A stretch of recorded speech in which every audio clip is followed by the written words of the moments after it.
समय तीन ताकतें थी जो उसको रिप्लेस कर सकती थी, उसकी जगह ले सकती थी। एक ताकत तो थी उस समय जो बंगाल और उड़ीसा की दीवानी जिनके पास थी, वो थे ब्रिटिश ईस्ट इंडिया कंपनी। दूसरी ताकत थी मराठा और तीसरी ताकत थी अहमद शाह दुर्रानी। लेकिन ऐसा लगता है कि इन तीनों को उस समय ये नहीं पता था कि वो इस देश के अगले शासक बन सकते हैं, तो ये तीनों ही लूटने में व्यस्त थे। जी।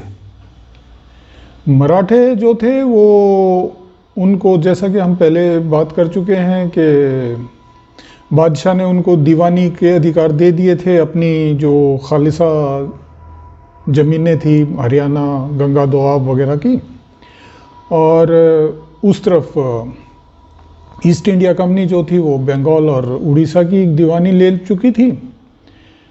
दुर्रानी जो था वो भारत में लगभग हर साल आ रहा था, लेकिन उसका इरादा कभी भी पंजाब से आगे आने का नहीं रहा। सिर्फ लूट मार करने आता था। हाँ, पंजाब उसने अपने कब्जे में ले लिया था जी।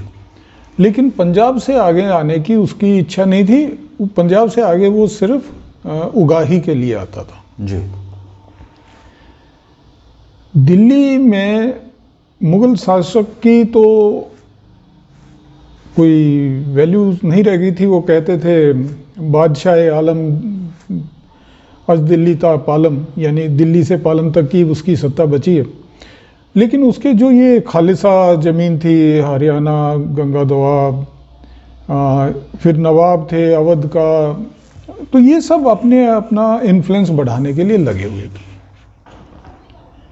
मराठे जो थे वो कभी भी शासक नहीं बन पाए। वो अपना सालाना टैक्स वसूल करना, ज़्यादा से ज़्यादा पैसा इकट्ठा करना और वापस दक्कन चले जाना, जी। ये उनका काम रहा था। 1757 का हम पहले वाले एपिसोड में जिक्र कर चुके हैं कि जब वो मथुरा को का सैक किया था अहमद शाह अब्दाली ने, तो मराठे नर्मदा से पीछे चले गए थे, चंबल को क्रॉस कर गए थे, वापस चले गए थे। और ये सिर्फ और सिर्फ जाट थे जिन्होंने उनका मुकाबला किया था। और लगभग 1 महीने तक उसने, जब उसको लगा कि वो सूरजमल को तो हरा नहीं सकता, तो लगभग 1 महीने तक उसने गांव वगैरह का बड़ा सर्वनाश किया था। और ये बात हम पहले कर चुके हैं। तो इसी तरह अब जैसे ही अब्दाली वापस जाता था, मराठे फिर वापस आ जाते। 1758 में क्या हुआ कि 57 में कि मराठे मुल्तान तक पहुंच गए। मुल्तान जो था वो पंजाब का हिस्सा था। पंजाब, जैसे मैंने आपको बताया, अहमद शाह दुर्रानी के कब्जे में था। वो उसको अपने साम्राज्य का हिस्सा रखी थी नहीं, वो उसको अपने साम्राज्य का हिस्सा मानता था। वहाँ का गवर्नर वो नियुक्त कर रहा था इन दिनों में। अब ये बात एक तरह से दुश्मनी की हरकत हो गई दुर्रानी के खिलाफ। जब तक के मराठे अपने आप को दिल्ली और खालिसा ज़मीनों पे तक सीमित रख रहे थे, उनका आपस में सीधा टकराव नहीं हो रहा था। लेकिन अब क्योंकि वो मुल्तान तक पहुंच गए तो ये टकराव हो गया। तो उसने अपनी सेना के साथ फौरन कूच किया और जो इनका 6000 के लगभग की नफरी थी मराठों की जो मुल्तान में थी, उनको बुरी तरह पराजित किया। और ऐसा हुआ कि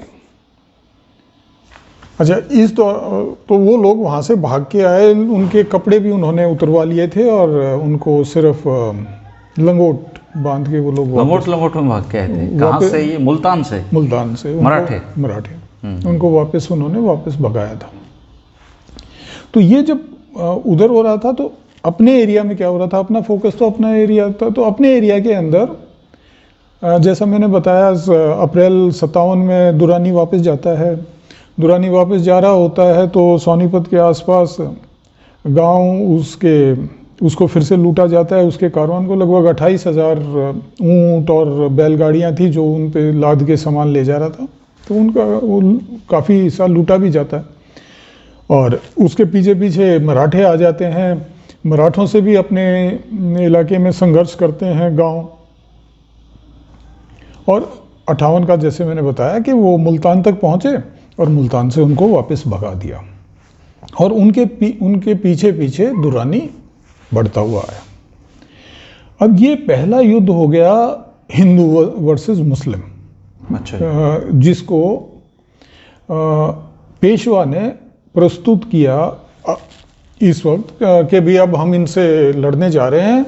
उसने सदाशिव राव को जनरल बना के भेजा, उसके साथ अपने बेटे विश्वास राव को भेजा और हिंदू बादशाही, जो वो अपने आप को हिंदू बादशाही कहता था, और उसका मुकाबला मुस्लिम उससे होना। तो ये कंसोलिडेशन जो था ये सिर्फ कहने के लिए था, असलियत में ऑन ग्राउंड ऐसा कंसोलिडेशन नहीं था। दुर्रानी के साथ ये पटियाला परिवार था और भी कई सिख सरदार थे जो उसके साथ थे। उसके बाद दुर्रानी खुद सुन्नी था, लेकिन जो अवध का नवाब था शुजाउद्दौला जो शिया था वो भी उसके साथ हो गया था। और दूसरी तरफ मराठे अपने साथ किसी को नहीं कर पाए थे। क्यों नहीं कर पाए थे? क्योंकि उसकी वजह थी उनका व्यवहार जो पिछले 20-25 साल में रहा था। उन्होंने किसी के साथ अच्छा व्यवहार नहीं किया था।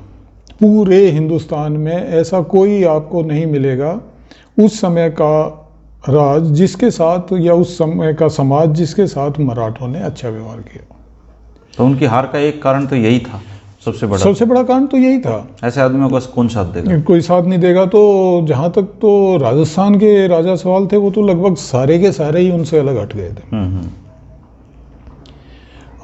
इमादुद्दौला जो था बादशाह का वजीर, वो उनके साथ था। तो वो हिंदू मुसलमान वाली कहानी यहाँ पे फेल हो जाती है कि इमादुद्दौला जो वजीर था वो अब मराठों के साथ था जी। लेकिन वो कुछ शर्तों पे आया था। इमादुद्दौला भी और सूरजमल भी मराठों के साथ शर्तों पे आए थे, और सूरजमल की बड़ी स्पष्ट शर्त थी कि भाई तुम्हारा जो पहले वाला व्यवहार है वो नहीं चलेगा। तुम्हें दिल्ली में जो ये बादशाह बैठा है इसकी इज्जत करनी पड़ेगी, क्योंकि ये एक सब इसको मानते हैं कि हाँ भाई ये है हमारे में से। उसके पीछे कारण ये भी रहा होगा कि वो इस एरिया में शांति चाहते थे। बिल्कुल, उनका अपना उनके ये एक बहुत बड़ा कारण रहा होगा, क्योंकि इस एरिया को तो तबाह कर दिया था। ये लगातार जो मूव करने वाली सेनाएं थी, युद्ध थे, उन्होंने उनकी शर्त रखी थी कि भाई आप जो है किसी किस्म का नुकसान नहीं पहुंचाओगे, दिल्ली के ऊपर कब्जा करने की कोशिश नहीं करोगे, और उसको बादशाह को उसका अपना हक दोगे, और बाकी लोगों को भी, जैसे भरतपुर का राज्य है तो उसकी सीमाओं का सम्मान करोगे, बाकी राज्यों की सीमाओं का सम्मान करोगे। तो इन सब बातों का उन्होंने हाँ भरी थी, लेकिन उनके दिल से हाँ नहीं थी। इसमें क्या था, दो ग्रुप थे मराठों के। एक में था होलकर और सिंधिया। ये दोनों मन से सूरजमल के साथ थे, क्योंकि वो उसकी ताकत को पता था। उनको पता था, वो पिछले 20-25 साल से इस एरिया के अंदर ऑपरेट कर रहे थे। तो उनको लोगों से जुड़ाव भी हो गया था, उनको जान पहचान भी हो गई थी, उनको पता भी लग गया था। जबकि दूसरी तरफ ये जो पेशवा का बेटा और उसका सदाशिवराव भतीजा थे, इन लोगों को कुछ नहीं पता था। ये अपना वो काफ़ी कारण, जातिवादी कारण भी कि भाई हम बड़े सर्वोच्च कोटि के ब्राह्मण हैं, और ये भी कारण के ये तो बड़े, ये कौन है, जमींदार है, छोटा सा है, ये इस किस्म के कारणों से वो नहीं थे। तो क्या हुआ कि फिर भी ये बात संधि जो कराई थी वो होलकर और सिंधिया ने कराई थी। सूरजमल की पेशवा के नुमाइंदे सदाशिवराव के साथ संधि जो थी वो, उसकी गारंटी होलकर ने और सिंधिया ने ली।